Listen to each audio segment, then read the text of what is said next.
kapatid, happy Sunday po sa inyong lahat at nandito na naman po si Malo de los Santos para po magbigay ng reaction or opinion doon sa mga sa FB po na marami pong mga fake account po silangga. Ano po mga kapatid? Ito po ang masasabi ko lang po dito sa mga gumagamit ng mga fake account po nilangga ni Richelle Morales na marami pong nagsasabi na malandi si Richelle. Ang alam ko po sa salitang malandi, yung paiba-iba pong lalaki. Pero sa mula noon na nakilala natin si Richelle Silangga, wala naman tayong nakitang kalandian niya, kundi ang kanyang boyfriend, kanyang jowa, na si Roel of Malalag. Diba po? Kasi po, sa totoo lang po, napakahirap po tayo yung magsabibitaw, magsasalita ng malandi. Diba? Kasi ang pagiging malandi, yung bang kahit sino ay inaharot, linalandi. 'Di ba? Yun po ang salitang malandi. 'Di ba po? Kaya mga kapatid, dito sa mga nagsasabing malandi si Richelle, yan po, promise po. Isa po ako sa magsasabi sa inyo na kayo po siguro yung nakaranas na paglalandi. Hindi po ako nakakakita dito sa kay Richelle na lumalandi sa ibang tao. Di ba po? Wala po akong nakita sa kanya. Sana naman po yung tao magdahan-dahan sa pananalita po dito kay Richelle Morales dahil wala tayong ibang nakikita. Kung lumalandi man siya po, ay boyfriend niya po yun. Ano?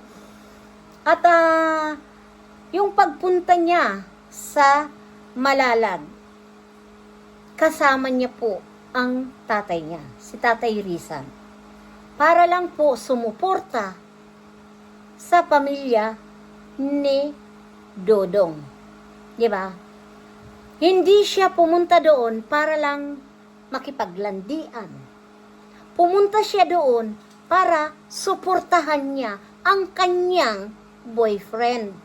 Normal po yun sa mag-boyfriend, sa mag-jowa, na kung anong nangyayari sa pamilya, kailangan po yung suporta. Di ba po? Kasi ako po, sa pamilya ng partner natin, kailangan nandyan tayo po na sumusuporta. Hindi po yung basta na lang masasabing jowa. Kung wala kang suporta sa kanila,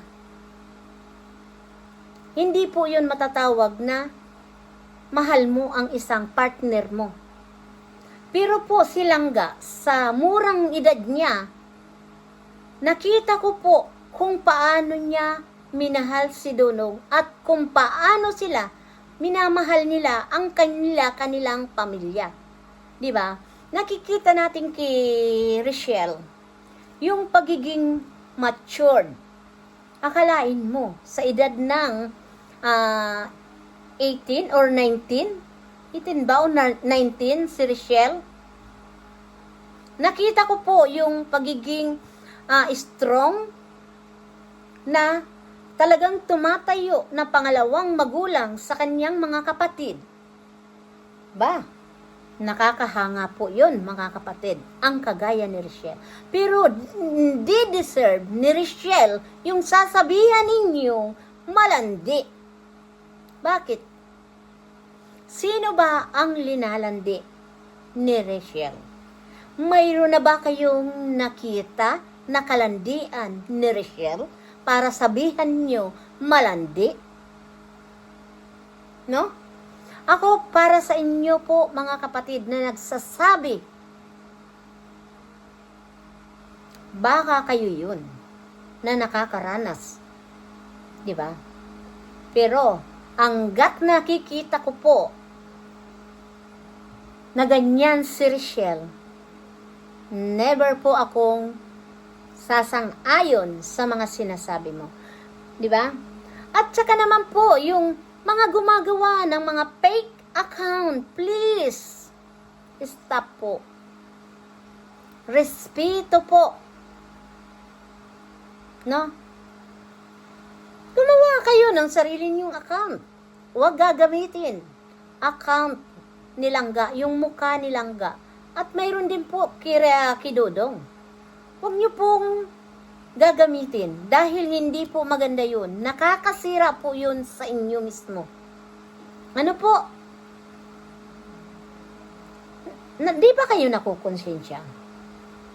Di ba kayo nahihiya sa sarili nyo na kayo po gumagawa ng mga fake account ng Maglangga? Ano po? Kaya alam nyo po mga kapatid, alanganin po ako na mag-comment sa mga post. Kung hindi ko po talaga na makikita ko, kontrolin ko talaga po kung legit po talaga yung pinupost ni Ruel of Malalag, di po ako nagtatamsak doon. Di ako nagko-comment basta-basta. Dahil ayaw ko rin po na magamit ng mga gumagawa na mga fake account. Di ba po? Mahirap po. Kaya alam nyo po mga kapatid, tayo pong mga nagsusuporta po sa mga sinusuportahan natin, lalo na po kila Kuya Bal, Kalinga Prab, kila Atid na, Kidudong at Kiruel, ay Dudong at Ruel, the same. Kilangga. Huwag tayo basta-basta pong magtatamsak. Siguraduhin natin na legit po yung mga account na sinusuportahan natin. Diba? Kasi marami pong gumagawa ng account. Fake account ni Rochelle. Diba? Kaya tayo pong mga Rochelle community, maging aware po tayo. Sisiguraduhin po natin na tama po yung mga pinopost doon at doon po tayo susuporta. Ako po, ganun po ang ginagawa ko. Kahit po roll ka ng roll, titingnan natin naman, makikilala naman natin po kung ilan na po ang followers, di ba? O, tingnan mo po nga doon sa bata na si Ashley, o, di ba? Ilang ano yun, yung kinuha po yung gumagamit po ng mga pinupost ni talagang million views po, Kaya ayaw ko po yung ganun. Ako po ay sa totoo lang. Sasabihin mo, ay hindi ka naman, walang reactor ang Maglangga. Wala nga po. Pero kung ano po yung nakikita natin, ay may karapatan naman tayong magtanggol. May karapatan naman tayong ikwento yung magagandang bagay na napapanood natin sa Maglangga. Pero never po akong magagamit ng video. Kung ano po yung kinikwento ko at kung ano po yung napapanood ko, panoorin po natin iyan sa video ng Maglangga. Lalong-lalo na po sa mga tinutulungan ni Dudong. Kwento, parang lang tayo. Kukwento kung ano po ang magandang napanood natin. Ano po? Kaya abang-abangan natin po yung magaganda po na mga kanilang mga ina-upload. At yan po, panoorin natin. At nakakatuwa po talaga mga kapatid. Tayo po ay mag-iwas na lang po sa puro issue. At kung may issue man, ay barahin natin. Kagaya na po dito sa pagsasabing malandi si Langga. Dahil si Langga po, walang linalandi na ibang lalaki. Yun po yung paiba't ibang lalaki yung nakikipaglandian. Di ba po? Sa akin, si Langga ay para sa akin talagang swak na sawak kidodong. Diba? Dahil nakita ko po kung papaano niya sinuportahan si Dodong at ang pamilya Morales ay napakaganda po yung relasyonal na dito sa pamilya Matubang kila Kuya Awi at Ruel of Malalag. Diba? At ito nga, si Ate Chu, at nakalabas na po ng ospital. Ayan, God bless you po, Ate Chu, na sana ay talagang gumaling ka na ng tuluyan. Ano po? At nakakatuwa kasi po ang pamilya ninyo. Ayan, hanggang dito na lang po sa lahat na sana po ang Rochelle community ay wag na natin pong panunuurin yung mga nagagawa ng mga fake account at mga fake news. Ayan po. Iyon po ang ingatan natin. Yung mga fake news, panuorin lang natin yung talagang legit na mga video ni Ruel of Malalag at ni Rachel Morales. Di ba? Thank you so much po sa inyong lahat. Shout out po sa inyo.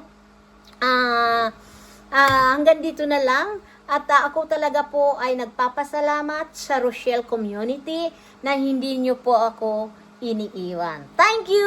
Paalam! God bless you po. Happy Sunday sa inyong lahat na sana po ay pagpalain kayo ng may kapal. Shout out! Bye-bye! We love you! Mwah!